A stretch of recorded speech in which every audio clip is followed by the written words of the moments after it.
Hi, everybody. Brian David Marshall here at Grand Prix Providence, one of my favorite guests to have during these segments. Brad Nelson, the 2010 Player of the Year, and recently returned to form, Platinum Pro. It feels so good.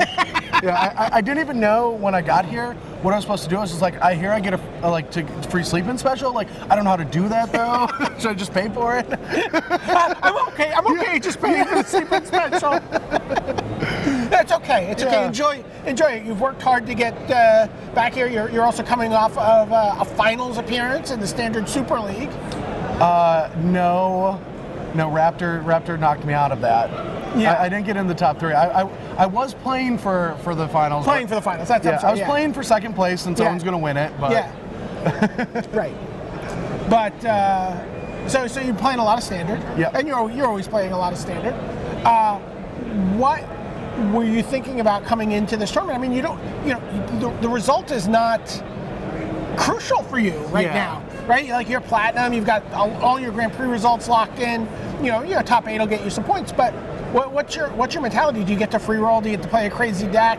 What do you get? What do you do? I'm actually not sure where I'm at. Like, I'm playing a deck that I've deemed unplayable for the last 2 months, and it's also the only card. Mana Strider is the only card that I've had on my bucket list of cards I've never played before. Okay. But at the same time, I do want to do well. Like, I don't like losing. I want to do as best I can, and I can take it seriously, because if I do find myself into the top 8, that could be the difference of worlds or not. Right. So, and honestly, you're in the mix for Player of the Year here, then. I mean, yes, we need many more stars to align, because I'm under the impression that Evo is the best player in the world right now, with a lead. Sure. Like, it's almost impossible to think that he's going to end the Pro Tour with 3 points. It's the closing weeks of the Pro Tour season. We have to start thinking about, no one thought Guillaume would catch you in 2010. So these things can happen. Yeah, if anyone would know about people catching up, I would. So yeah, I mean, that would be great. But my goal is to just qualify for Worlds. Ever since it was a thing,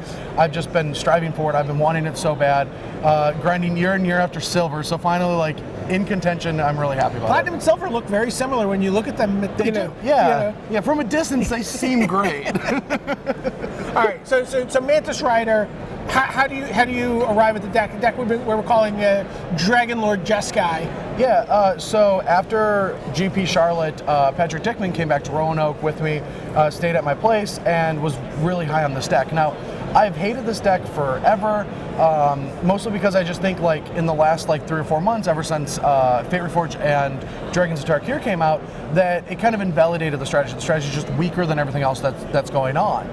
And it was able to compete with decks like Green Red Devotion and all these other strategies before they got all these powerful effects. But Dickman really liked the deck, and I was like, all right, well, I'll just crush you at my kitchen table, and then we'll move on to something. And I wasn't winning. Oh, so it's the classic, I'm going to show you why this deck is bad moment, and then you're like, oh, wait a minute. Yeah, and it was actually really awesome, and a lot of the ideas behind it make a lot of sense. So once he was beating me, I started working on the deck. We didn't even change that much.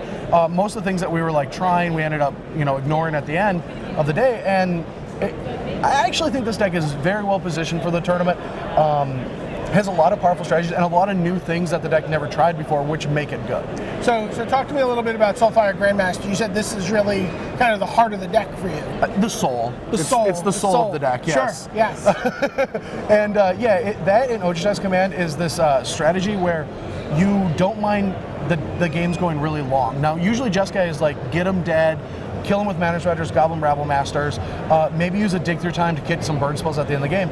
But the way that the deck's designed, because of how the format's being played, you get to a position late in the game with a lot of lands in play, with an Ojutai's Command, buy back a Soulfire Grandmaster, and I mean, I play upwards to 4 or 5 or 6 times that a Soulfire will come into play in some long, grindy games.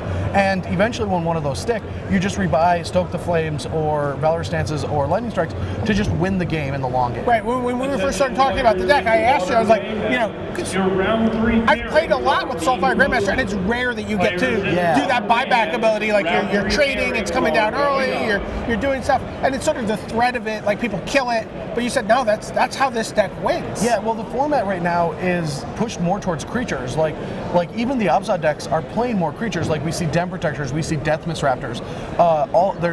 They're always playing 4 Abzan Charms, maybe even less downfalls. And so there's really good, or you get to keep a Soulfire Grandmaster and play a lot longer in this format. Less red decks. There's no other red-white deck that's competing right now. So you really do get to keep this guy in play for a long time. He gets under all the Thousand Charms and gets to activate his ability a lot. Okay. So Stratus Dancer, 3 copies here. Talk about that card a little bit. So the card does 2 different things. At the beginning of the day, the card is going to be able to just be a 2-drop, Welkin turn, start attacking the Devotion decks. If they play a Temple or an Elvish Mystic, a Green-Red Temple or an Elvish Mystic on turn 1, I almost always just slam it on turn 2 over Soulfire Grandmaster, because if they go Caryatid or Courser, you can't get your techs in. But that, along with Manus Rider, is a 4-turn clock against those decks. And generally, all you have to really deal with is their 7-drop to be able to win the game with that. But later in the game, you can play an Ojutai. Now, there's like 2 ways the deck can play the Ojutai. You can play it, they hold all their mana up, and then you don't attack and hold all your mana up, and just say go, and you play this long game, because our late game of Ojutai's Command, Soulfire Grandmaster, beats almost everything in the format. So that card sometimes is just a Plumeveil that secretly doesn't attack. But also, like if you play a turn 5 Ojutai, you can morph a Stratus Dancer on turn 6 and attack and counter any removal spell. Valor Stance also stops cards like Downfall or Stow, but like Obzon Charm doesn't stop that, so that's where the Stratus Dancer really helps out. But it also just helps you with getting card advantage late in the game by always countering their spells, and being able to be returned with Ojutai's Command to either trade or be better than the cantrip ability of Command. Okay. And then Mantis Riders, obviously you said this is like a big moment for you. Yeah. You get to check this one off. Well, the actual cliffhanger is every time I've ever played the card in testing, ever since cons, I always go bzzz every time I attack with it, and I've never not done that. So I'm curious, like if I'm gonna miss one this weekend, because I've always done it. But yeah, I've never played with the card, even though I respected it for a while, didn't now. But Devotion is back, and this is the card that fights Devotion the best in the format, because you just get something early into play, and then use Disdainful Strokes and Ojutai's Commands to tempo them out. Okay. So Hordling Outburst is a card has been crossed off your bucket list a long time ago. Yes. Yeah, I mean, it was really cool that, like, usually I'm always wrong the first week of a tournament or new format, and that was like, we were right on the money. Like, Hordling Outburst was unbelievable for the first couple weeks. No one else played it. It was just awesome, and currently right now it's at its lowest point, but a deck like this wants to have some copies, because when you're potentially on the draw, Rebel Master's not as good. Sometimes you have the option between that Manus Rider or Rebel Master, and it's really difficult for them to always be able to play around all of them, so it's always situational. But mostly it just works really well with Stoke the Flames, and you have the nut draw of Soulfire, Hordling Outburst, buy back Stoke the Flames as early as turn 4. Okay. So you already talked about the Rabble Master. So these cards are sort of almost like in the same slot for you? They kind of are. It's because Goblin Rebel Master right now is at its best and worst because of how it interacts with Devotion decks. Like, they don't have Voyaging Satyr anymore, so if you're on the play and they don't go Elvish Mystic Courser, your 1/1 will always live or trade on turn 3. And so when you're on the play against Devotion, the card can just win the game. But yes, I think that the card is great, and it has the most free wins of any card I've seen in the format. Okay, and then why only 2 copies of Dragonlord Ojutai? Because you don't really want it to take over. Like, you don't want to be too slow with this deck with so many digs and Ojutai's Commands. Okay, and then so we've talked about the Soulfire Grandmaster, so let's talk about the spells. Yeah. You know, you have Lightning Strike, you have Valor Stance, you have Stoke the Flames. Have you bought back a Dig Through Time? I have not, but usually Dig Through Time finds me a Soulfire and a spell to buy back the next turn. Okay, all right, perfect. And then talk just really quickly about Ojutai's Command and Soulfire Grandmaster. You've talked a little bit about that being a big combo for you. Well, it is the late game engine of this deck, but the reason that you're even playing that engine is because Ojutai's Command is very good right now, because the format has less removal and more mid-range creatures, and people are forced to tap out a lot.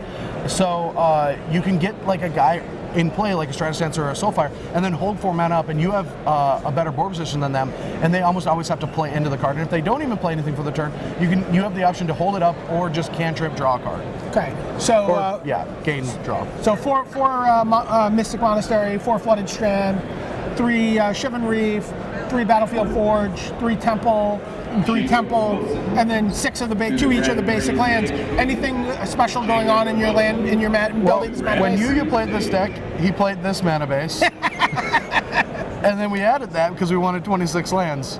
I mean, like this has just been the Jeskai mana base forever since Yuya built tokens at Worlds last year. Yeah. And it's a very good mana base for the consistency of a deck like this. All right. Well, Brad Nelson, thank you very much for coming in and talking to us about Dragon Lord Jeskai, but we know it's really a Soulfire Jeskai deck. Yeah.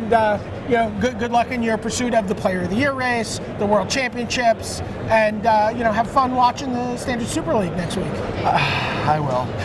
All right. For Brad Nelson and Brian David Marshall, signing off.